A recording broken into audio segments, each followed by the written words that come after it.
ಕೂಡ ಹೇಳಲಿಲ್ಲ.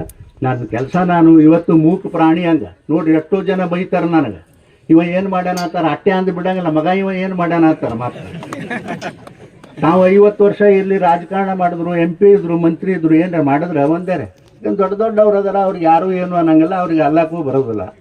ಬರ್ತದ ಆದ್ರೆ ನನಗೆ ಏನು ಮಾಡ್ಯಾನ ಮಗ ಆತಾರೆ. 1 ಲಕ್ಷ 10 ಕೋಟಿ ಸಾವಿರ ರೊಕ್ಕ ಇಲ್ಲಿ ಬಿಜಾಪುರ ಅಭಿವೃದ್ಧಿಗೆ ಹಾಕಿದ್ರು ಇವತ್ತು ನನಗೆ ಇವ ಮಾಡ್ಯಾನ ಅನ್ನಂಗಿಲ್ಲ. ಅದನ್ನು ನಾನು ಬಯಸೋದು ಇಲ್ಲ.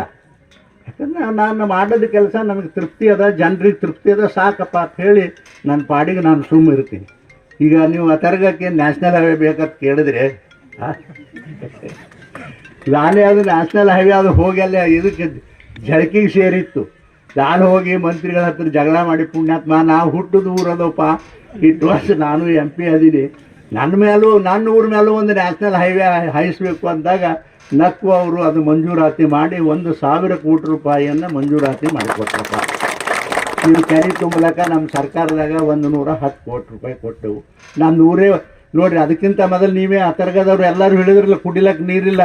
ಸಿಂದಗಿ ತಾಲೂಕಿನ ಕೆರೆ ಹುಡುಕಾಡಿ 11 ಕೋಟಿ ರೂಪಾಯಿ ಖರ್ಚು ಮಾಡಿಸಿ ಪೈಪ್ಲೈನ್ ಮಾಡಿ ನಾನು ಸರ್ಕಾರದಿದ್ದಾಗ ನೀರು ಅತರ್ಗದವ್ರು ತಂದು ಕುಡಿಸ್ಬೇಕು ಅಂತ ಅತರ್ಗ ತಾಂಬದವ್ಗ ಅಂದ್ರೆ ನಡುವ ಟಾಂಗ್ ಹಾಕಿದ್ರಪ್ಪ. ದನಕನಳ್ಳಿಯವರು ಸಿರಿಕನಳ್ಳಿಯವರು ನಮಗೂ ನೀರು ಬೇಕು ಅಂತ ಹೇಳಿ ಒಟ್ಟು ನೀವೇ ಕಸ್ಕೊಂಡ್ರಿ. ಮತ್ತು 10 ಅವ್ರಿಗೆ ನೀರು ಇಲ್ದಂಗೆ ಕೂತರು. ಮತ್ತು ಆಮೇಲೆ ಏನು ಮಾಡಬೇಕು ದೇವ್ರೆ ಅಂದಾಗ ಇದು ತಲೆಯಾಗ ಬಂತು, ಕೆರೆ ತುಂಬನ ಅಂತ ಹೇಳಿ. ಅವತ್ತು ನಮ್ಮದೇ ಸರ್ಕಾರ ಇತ್ತು, ನಮ್ಮ ಗೋವಿಂದಣ್ಣನೇ ಮಂತ್ರಿ ಇದ್ದ. ಗೋವಿಂದ ನಿನ್ನ ಊರಿಗೆಲ್ಲ ಮಾಡ್ಕೊಂಡಿದ್ದಪ್ಪ, ನಾನು ಊರಿಗೆ ನಮ್ಮ ಜನರಿಗೆ ಕುಡಿಲಕ್ಕೆ ನೀರಿಲ್ಲ, ನೀರೇನು ಮಾಡಿಕೊಡು ಅಂದಾಗ ಆಯ್ತು ಹೇಳ್ರಿ ಏನು ಮಾಡೋಣ ಅಂಥೇಳಿ 110 ಕೋಟಿ ರೂಪಾಯಿ ಮಂಜೂರಾತಿ ಮಾಡಿಸಿ ಇವತ್ತು ನಮ್ಮ ಊರಿಗೆ ಕೆರೆಗೆ ಬಂತು.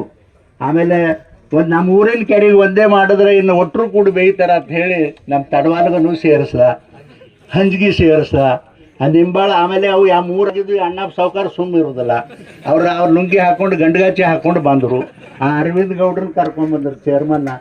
ಅದೆಲ್ಲ 3 ಊರಿಗೆ ಮಾಡಿದಪ್ಪ, ಈ ನಿಂಬಾಳು ಒಂದು ಇಲ್ಲಿ ಹಾದ್ಯಾಗ 5 ಹೊಂಟದ, ಅದಕ್ಕೊಂದು ಮಾಡಂದ್ರು. ಮತ್ತು ಅದಕ್ಕೂ ಕೂಡ ಕೆರೆ ತುಂಬಿಸ್ತಕ್ಕಂಥ ಕೆಲಸ ಮಾಡಿದೆವಪ್ಪ ಎಲ್ಲರೂ ಕೂಡಿ.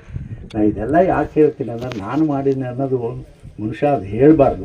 ಇಡೀ ಇಂಟರ್ನ್ಯಾಷನಲ್ದೊಳಗೆ ಅತರ್ಗ ಅನ್ನುವಂಥವ್ರು ಎಲ್ಲಿ ಅನ್ನೋದು ಗುರುತು ಮಾಡಿ ಏನು ಕೊಟ್ಟಿದಾರಲ್ಲ, ಇದು ನಮ್ಮ ಊರು ಪುಣ್ಯ ಅಂತೇಳಿ ನಾವು ಮಾತು ಹೇಳ್ತಾ ಇದ್ದೇನೆ. ಆದ್ರೆ ಅವರಂತೆ ಎಲ್ಲ ರಾಜಕಾರಣ ಕಲಿಬೇಕು.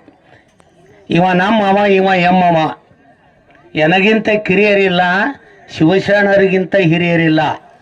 ಇಷ್ಟೆಲ್ಲ ಕಾರ್ಯಕ್ರಮ ಮಾಡಿದ್ರು ಕೂಡ ಎಲ್ಲಿನೂ ಸಭೆ ಬೇಡ, ಸತ್ಕಾರ ಬೇಡ, ಸನ್ಮಾನ ಬೇಡ.